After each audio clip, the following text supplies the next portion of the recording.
अब मोहिनी देवी, आपके पास 7 प्रश्न शेष हैं। इनमें से यदि एक भी प्रश्न का उत्तर देने में आप असमर्थ रही तो आप पराजित घोषित कर दी जाएंगी। मोहिनी देवी, मेरा तीसरा प्रश्न है, मुझे भोजन दोगे तो मैं जीवित रहूंगी, मुझे जल दोगे तो मैं मृत हो जाऊंगी। बताओ मैं कौन हूं?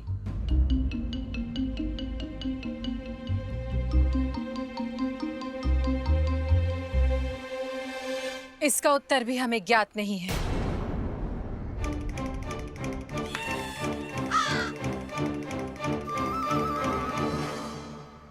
उत्तर है अग्नि। अग्नि में यदि सूखी टहनी, घास, पत्ते, लकड़ियां डाली जाए तो अग्नि और प्रज्वलित होती है, परंतु यदि जल डाला जाए तो वो मृत हो जाती है।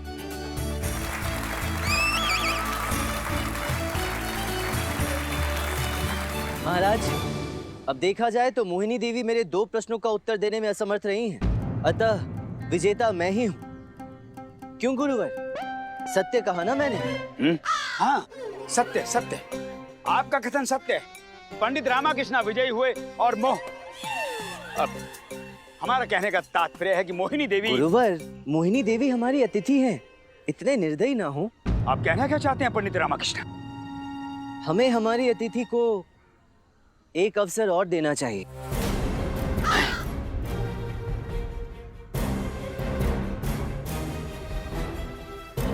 हाँ, अवश्य अवश्य। अतिथि देवो भव, अतिथि देवो भव महाराज। उचित कह रहे हैं आप पंडित रामकृष्ण। मोहिनी देवी को एक और अवसर दे दिया जाए।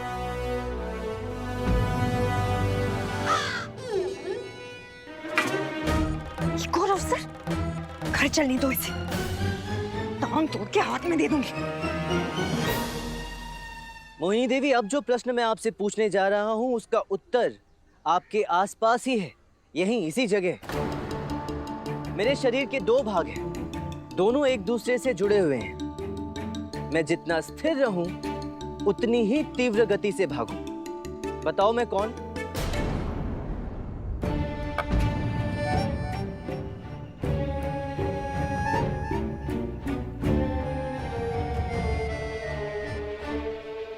हमें इसका भी उत्तर ज्ञात नहीं है, क्योंकि आप प्रश्न ही विचित्र पूछ रहे हैं।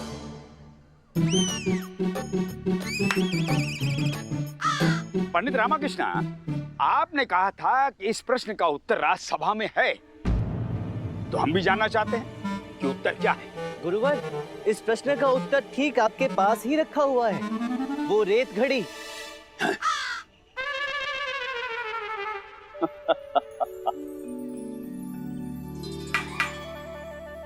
हे भगवान, उत्तर हमारे समक्ष था और हमें ही ज्ञात नहीं हुआ। तो पंडित रामकृष्ण इस स्पर्धा के विजेता हैं, क्योंकि पंडित रामकृष्ण ने 9 में से 8 प्रश्नों का उत्तर दिया था और मोहिनी देवी पंडित रामकृष्ण के 4 प्रश्नों में से केवल 1 का उत्तर दे पाई हैं। तो पंडित रामकृष्ण पूर्ण रूप से स्पष्ट विजेता है।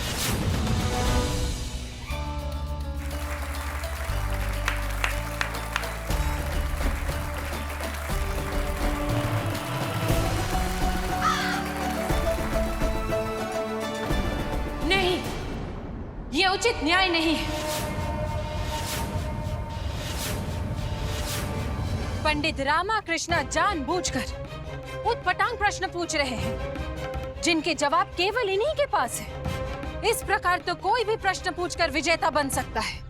तो फिर आपको भी तो विजेता घोषित करना अनुचित था मोहिनी देवी, क्योंकि आपने भी जो प्रश्न पूछे थे उनके उत्तर केवल आपको ज्ञात थे। फिर ये कैसे संभव है कि आप सही और मैं नहीं? ये क्या न्याय हुआ? मैं पराजित कैसे हुआ? मोहिनी देवी, आपने एक सीधे साधे प्रतिस्पर्धी के विरुद्ध चाल चली, इसमें आपकी विद्वता कैसे सिद्ध होती है? चलिए, मैं आपको एक अवसर और देता हूं, एकदम निष्पक्षता से, और यदि इस बार भी आप विजयी रही तो मैं सदैव के लिए आपका दास बन जाऊंगा।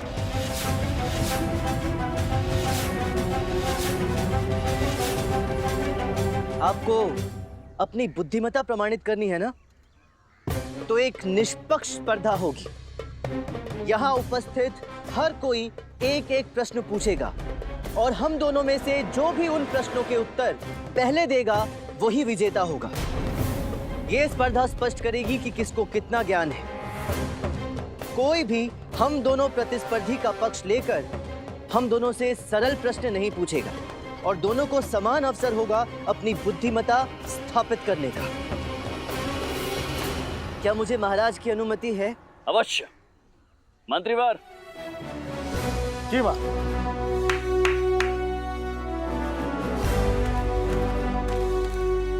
ये घंटी दोनों को दे दी जाए। प्रश्न पूछने के पश्चात जो भी सबसे पहले ये घंटी बजाएगा उसे उस प्रश्न के उत्तर देने का अवसर प्राप्त होगा। कहिए मोहिनी देवी, क्या आप इस स्पर्धा से सहमत हैं या अपनी पराजय स्वीकार करती हैं? कदापि नहीं। इस बार हम आपको अवश्य ही परास्त करेंगे। परंतु मेरी एक शर्त है। इस स्पर्धा में महाराज का सम्मान और उनकी प्रतिष्ठा का प्रश्न नहीं होगा। ये केवल हमारे मध्य होगी। ये एक अवसर है आपको अपनी प्रतिष्ठा पुनः स्थापित करने का।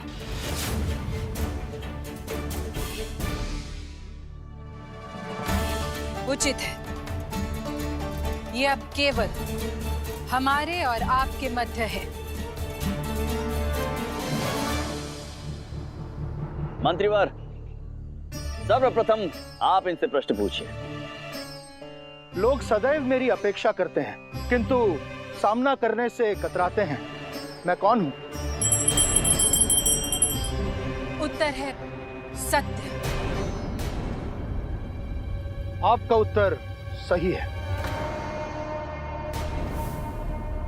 आचार्यवर, अगला प्रश्न आप पूछिए। जी, वो ऐसा कौन सा जाल है जिसमें मनुष्य ना चाहते हुए भी फंस जाता है?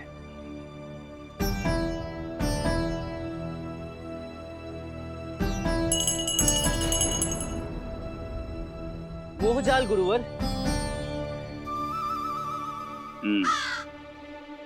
सही है।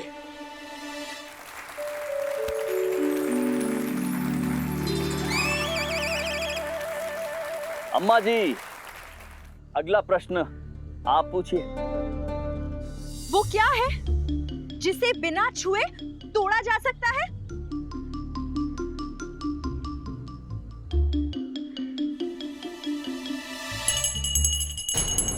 वचन। साधो साधो पंडित रामकृष्ण। पंडित रामकृष्ण 2 उत्तर दे चुके हैं और मोहिनी देवी केवल 1। शारदा देवी, आप भी प्रश्न पूछिए। वो क्या है जो दिन भर आपके साथ रहता है और कभी आपका साथ नहीं छोड़ता?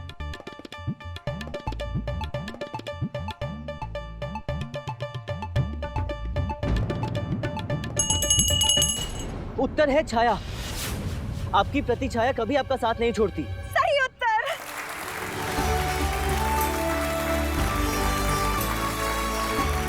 अब हमारी महारानियों को भी अवसर मिलना चाहिए प्रश्न पूछने का।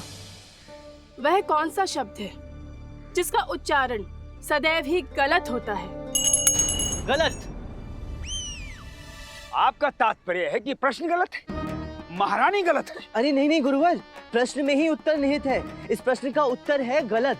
हमें उचित उत्तर चाहिए। पंडित रामकृष्ण ठीक कह रहे हैं। इस प्रश्न का उत्तर गलत है क्योंकि गलत एकमात्र शब्द है जिसका उच्चारण भी गलत ही होगा। जी जी जी जी महाराज। पंडित रामकृष्ण, सही उत्तर है।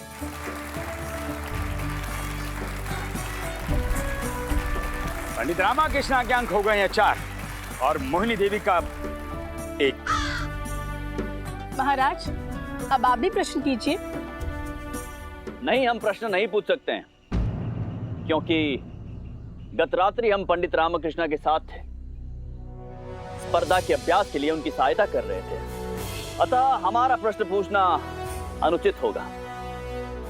अब इस स्पर्धा के अंक 4 की तुलना में 1 हो गए हैं, जो पंडित रामाकृष्ण के पक्ष में है। तो अब इस स्पर्धा को आगे बढ़ाने की कोई आवश्यकता नहीं है। पंडित रामकृष्ण स्पष्ट रूप से विजेता है।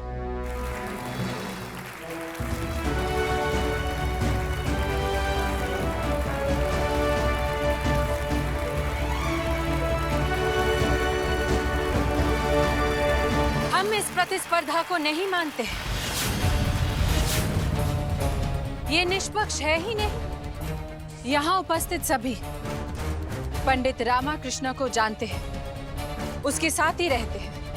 यदि कोई व्यक्ति जो उन्हें नहीं जानता हो वो प्रश्न करे और उसका उत्तर हम नहीं दे पाए, तो ही हम अपनी पराजय स्वीकार करेंगे।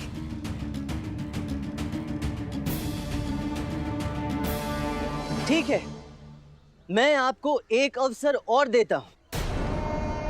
एक और प्रश्न पूछा जाएगा, और यदि मोहिनी देवी ने उस प्रश्न का उत्तर दे दिया और मैंने नहीं दिया, तो मैं तुरंत अपनी पराजय स्वीकार कर लूंगा और यहीं झुककर मोहिनी देवी के पांव छूकर उनकी दास्ता भी। और जो व्यक्ति प्रश्न करेगा वो ना तो विजयनगर के दरबार का सदस्य होगा और ना ही मेरे परिवार का। महाराज, मेरा आपसे निवेदन है कि यह स्पर्धा स्वस्थ स्पर्धा तभी होगी जब वो 8 पंडित जो मोहिनी देवी की पालकी उठाते हैं उनमें से कोई एक प्रश्न करे। यदि मोहिनी देवी ने उस प्रश्न का उत्तर दे दिया तो मैं अपनी पराजय स्वीकार कर लूंगा, और ये मोहिनी देवी के लिए अंतिम अवसर होगा। ये तो पंडित रामाकृष्ण ने स्वयं अपनी चिता तैयार कर ली है। विजयी हो गए थे, अब अपनी बुद्धि लगाकर पराजित होंगे। स्वीकार है। सायंकाल के उपरांत महापंडितों को प्रश्न के लिए उपस्थित किया जाएगा।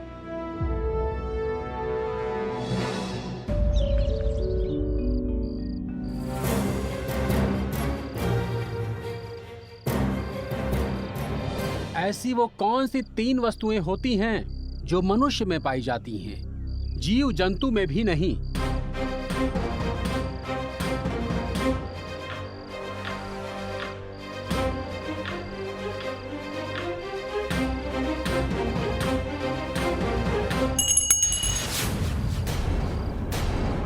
पंडित रामकृष्ण, बौद्धिक शक्ति, कल्पना शक्ति और वाणी शक्ति।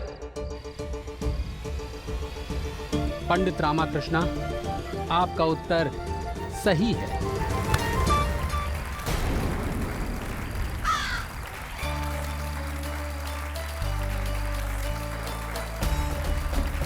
अद्भुत पंडित रामकृष्ण, अद्भुत।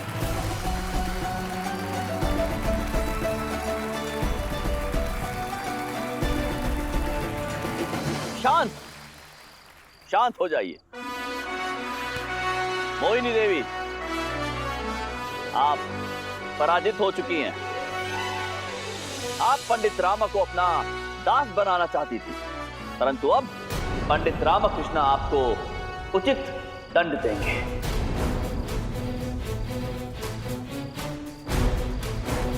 मोहिनी देवी, आज तक आपने अपनी बुद्धिमता के नाम पर इन विद्वानों को मूर्ख बनाया। समस्त राज्यों के इन विद्वानों से आपने केवल वो प्रश्न किए जिनके उत्तर आपको ज्ञात थे, और कपट से इन्हें अपना दास बना लिया। क्योंकि आप इन आचार्य के द्वारा पूछे गए प्रश्न का उत्तर नहीं दे पाई हैं, तो अब आपको कोई अधिकार नहीं है इन्हें अपना दास बनाने का। सत्य वचन, सत्य वचन, सत्य वचन, सत्य वचन, सत्य वचन, सत्य वचन, सत्य वचन। स्मरण रहे, इस संसार में उससे बड़ा मूर्ख और कोई नहीं जो ये सोचता है कि उसे संसार का समस्त ज्ञान प्राप्त है।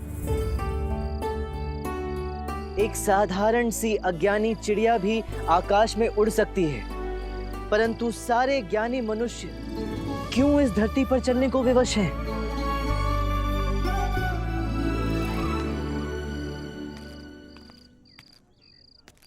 आपने कहा था ना कि प्रेम नवरस है। आज मैं आपसे कहता हूं मोहिनी देवी कि आपका उत्तर अनुचित था। मैं बताता हूं प्रेम क्या है। महाराज, प्रेम तो वो भावना है जिसमें आप किसी भी व्यक्ति को बिना किसी परिणाम के, बिना कोई फल प्राप्ति की कामना किए सुख देते हैं, आनंद देते हैं, खुशी देते हैं। हम जिसे प्रेम कहते हैं वो पिता पुत्र, पति पत्नी, भाई बहन जिसके भी प्रति हो, उसमें स्वार्थ निहित होता है। यहाँ तक कि एक माता भी अपने पुत्र को प्रेम करती है, उसमें भी स्वार्थ छिपा रहता है। वो भी कहीं ना कहीं ये कामना करती है कि उसका पुत्र वृद्धावस्था में उसकी सेवा करेगा या कोई और। उचित एवं आदर्श प्रेम उससे होता है, उस ईश्वर से, माँ काली से, जिसे हम केवल कष्ट में स्मरण करते हैं, जिसकी पूजा भी करते हैं तो किसी कामना से, परंतु वो बिना किसी स्वार्थ के, बिना हमसे कोई अपेक्षा किए हमें सब कुछ प्रदान करती है। वो है असली प्रेम महाराज, जो मुझे मेरी माँ काली से प्राप्त हुआ है।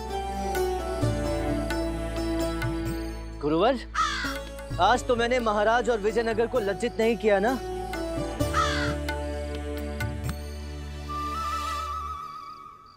साधु साधु साधु साधु। पंडित रामकृष्णा, हम आपको शुभकामनाएं देते हैं, केवल इसलिए नहीं कि आप ये स्पर्धा जीत चुके हैं, अभी तो इसलिए कि आपने सभी को प्रेम का अर्थ समझाया और आपने विजयनगर की गरिमा को भी संभाला। देवी मोहिनी, आप में ना ही बौद्धिक शक्ति है ना ही कल्पना शक्ति, क्योंकि आप कल्पना ही नहीं कर पाई कि इतने विद्वान ज्ञानियों को बंदी बनाकर, इनकी वाणी शक्ति छीनकर आपने कितना विशाल अपराध किया है।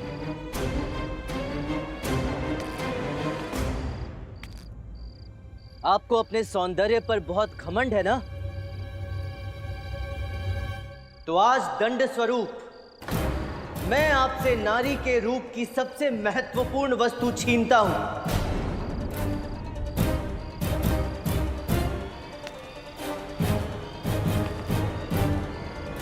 आपके केश।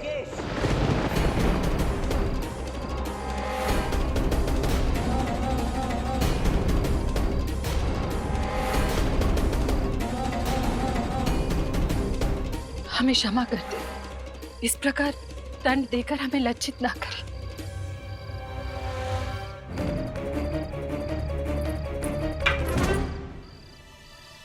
केश केवल स्त्री के सौंदर्य का प्रतीक नहीं होता, परंतु उसके सम्मान के लिए भी होता है। मुझे ज्ञात नहीं था कि मेरे संस्कार इतने अल्प हैं कि तुम एक स्त्री का सम्मान भी नहीं कर पाए। अगर तुम मेरे पुत्र हो तो मोहिनी देवी को दंड से मुक्त कर दो और उसे क्षमा कर दो।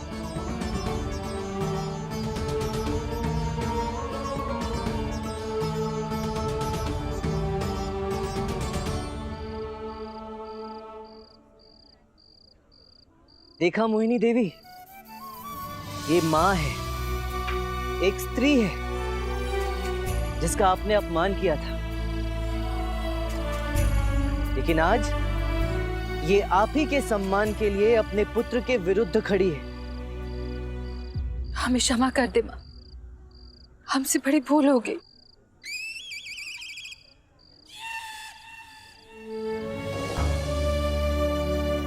पंडित रामकृष्ण, आज आपके कारण ये सारे पंडित भी मुक्त हुए।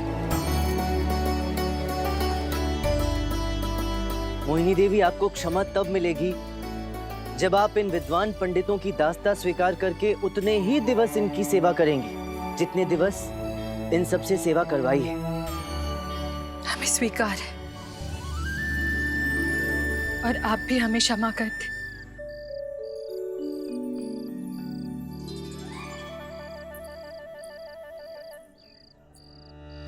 महाराज, हम अपने घमंड और दुर्व्यवहार के लिए आपसे क्षमा प्रार्थी है, हमें क्षमा कर दे।